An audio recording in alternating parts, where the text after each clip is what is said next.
Before you begin, remove the base enclosure, memory module, battery, M.2 solid-state drive, wireless module, hard disk drive assembly, trunks, thermal module, motherboard, speakers, display panel assembly, display bezel, and display panel. Removal. Remove the 2.5mm P0 Phillips broadhead screw that secures the left hinge support bracket to the display enclosure. Remove the 2.5mm P1 Phillips head screw that secures the left hinge support bracket to the display enclosure.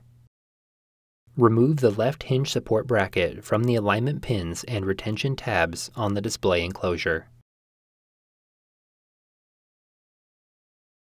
The right hinge support bracket is removed in the same manner. Reverse this procedure to install the hinge support brackets.